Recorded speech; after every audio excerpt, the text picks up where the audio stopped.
Hello বন্ধুরা, welcome back to my channel Gopusona. চলে এসেছি আরও একটি নতুন ভিডিও নিয়ে। তো ভিডিওটা সবাই আজ শেষ পর্যন্ত দেখবে, অনেক কিছু দেখতে পাবে ভিডিওটার মাধ্যমে। ঠাকুর যে এখনও আছে আমাদের মাঝে, সেটাই তোমাদের সামনে আমি আজ প্রমাণ করে দেবো। তো ভিডিওটা শেষ পর্যন্ত দেখো আর ভিডিওটা সবাইকে দেখার সুযোগ করে দাও, আর স্কিপ করবে না, গোটা ভিডিওটা দেখবে। তো যাই হোক, দেখতে পেলে প্রথমে যেই সাপটা, সেই সাপটারই সব কিছু তোমাদেরকে দেখাবো, কীভাবে এসেছিলো, কোথা থেকে এসছে এবং কিভাবে আমরা বুঝলাম ওটা ঠাকুর বা কিছু, সবটাই তোমাদের সাথে শেয়ার করব। তো ভিডিওটা তোমরা শেষ পর্যন্ত দেখো, স্কিপ করবে না, আর সবাইকে দেখার সুযোগ করে দাও, ভিডিওটা শেয়ার করো প্লিজ। তো যাই হোক বন্ধুরা, আমরা সাপটা দেখার জন্য চলে এসেছি। তো দেখতেই পাচ্ছ এখন বাড়ির ভেতরে ঢুকছি, আর কত ভিড় আর কত ভর হচ্ছে রাস্তায়। তো দেখতেই পাচ্ছ এখানে তিরপল দিয়ে ঘেরা আছে, পুজো হয়েছিল কদিন আগে এখানে। তো এখানে একটা সাপ এসছে, মানে মা কালীরই সাপ এটা।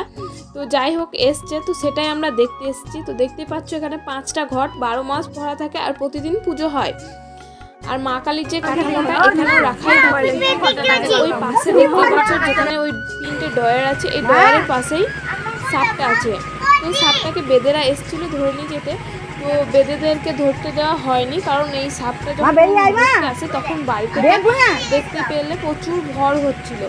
ভরের মাধ্যমে মানে মা মনসা বা মা কালী যেটাই বলছো না কেন, তো যাদের বাড়িতে ঠাকুর আছে তারই ভর হয়েছিল যে আমাকে এখানে আছি আমি, তো আমাকে ধরে নিয়ে যাচ্ছে বেদেরা। তো সেই সময় মানে বিশাল ভর হয়, তো ভরেই বলে যে আমাকে ধরে নিয়ে যাচ্ছে। তো তখন এখানে বাড়ির লোকরা সবাই মিলে গিয়ে দেখে হ্যাঁ সত্যিকারেরই যে সাপটাকে বেদেরা এসে ধরে নিয়ে যায়। তো সাপটাকে ধরে নিয়ে যাওয়ার সময় প্রচুর মানে যখন ভর হচ্ছিল প্রচুর অভিশাপ সাপ সাপান্তর করেছে। তো তারপরে বেদেরা ভয়ে নিয়ে যায়নি সাপটাকে, এখানে রেখে গেছে। তো বাড়ির উঠোনে সাপটাকে ছেড়ে দেওয়া হয়েছিল। তো সাপটা দেখতে পাচ্ছ যে বেদিটা আছে, ঠাকুরের কাঠামোটা আছে, সেই পাশে নিজে নিজে উঠে চলে এসছে, আর নিজে এখানে আছে আশ্রয় নিচে। প্রথমে তো যখন আমরা যাইনি তখন একটা আসনের ওপর সাপটা বসেছিল, তো সেখানে পুজো আরতি সব কিছু নিচে, তারপরে দুধ দেওয়া হয়েছিল সেটাও খেয়েছে। তো তারপরে এখানে রেস্ট করছিল। আর যখন বেদেরা ধরে তখন তো ওরা অনেক কিছু কেমিক্যাল দিয়ে ধরে। তো যাই হোক সাপটা ঘাবড়ে গেছিলো। তারপরে অনেকক্ষণ পর তো দেখতে পাচ্ছে এখন ফনা তুলছে বা সব কিছুই করছে। তো সারা বিকালই সাপটা এখানেই ছিল। তো সন্ধেবেলায় আবার যেখানে সাপটা ছিল সেখানে দেওয়া আসা হয়েছিল, তো পুজো টুজো করা হয়েছে, তো তারপরে দেওয়া আসা হয়েছে। তো সবটাই তোমরা দেখো যে সাপ, কোনো সাপ কি এভাবে থাকবে না ঠাকুরের কাছে উঠবে না আসনে বসে পুজো নেবে। তো আসনে বসার ছবিটাও তোমাদেরকে দেখাবো। তো দেখতে পাচ্ছ কি হারে ভর হচ্ছে এখানে,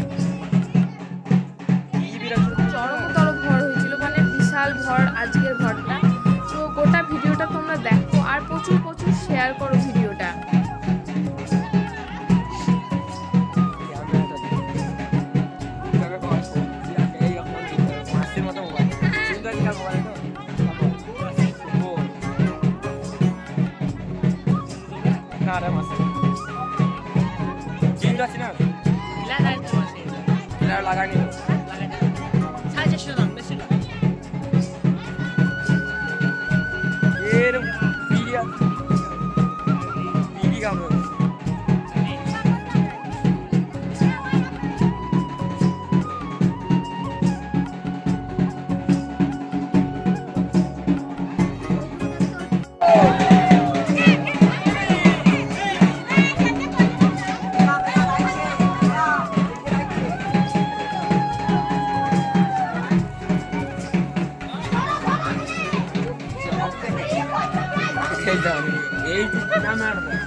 আমার পঞ্চমুখী গাছে আছে।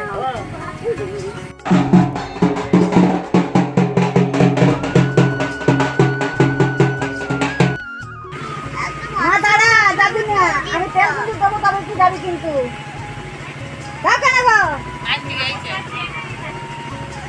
মা, আমি দেবো তেল কিন্তু তবে তুই যাবি কিন্তু, খবরদার ফেচাবো করবি না। আমার বাড়িতে শীতলা আছে, মনুকা আছে, একবারে দৈববাণীর মতন বলছে আমাকে যে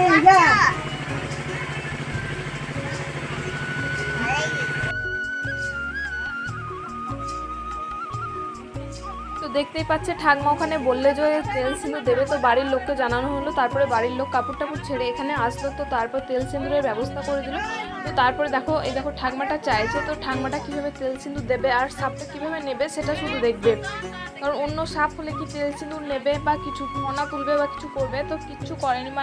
মানে ঠাকুর এইভাবে বোঝা যায় যে ঠাকুর আছে বা কিছু। তো দেখো ভিডিওটা, মানে প্লিজ সবাইকে শেয়ার করো ভিডিওটা দেখার, যে আমাদের হিন্দু ধর্মে এখনও পর্যন্ত মা মনসা আছে। অন্য সাপ বা অন্য দেবতা কোনো সময় দেখা যায়, এই মা মনসা ঠাকুর বা মা কালীর এই সাপটা বলেই বুঝতে পারছো। অন্য ঠাকুর তো আমাদেরকে দেখা দেয় না, আর সাপ ঠাকুর হয় এটা এখানেই প্রমাণ। আর অন্য সাপ হলে ফোনাও তুলতো, কামড়াতেও আসতো, এইভাবে কারো বাড়িতে বসে থাকতো না।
দেখো সাপটা কিভাবে আসনে বসে আছে, অন্য সাপ এভাবে আসনে বসবে কি ফুল টুল নেবে?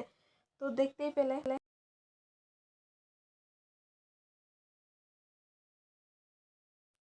পেলে সাপটা কিভাবে তেল সিঁদুর নিল। এখন তোমরা তোমাদের মতো করে বিশ্বাস করতে পারো যে সাপ ঠাকুর হয় কি হয় না। তো আমি যেটুকু পারলাম তুলে ধরার চেষ্টা করলাম তোমাদের সামনে। তো আমার ভিডিওটা যদি তোমাদের ভালো লাগে, লাইক কমেন্ট শেয়ার সাবস্ক্রাইব করবে, আর চ্যানেলটিকে সাবস্ক্রাইব করে নেবে, বেল বাটনটা বাজিয়ে দেবে। টাটা বন্ধুরা।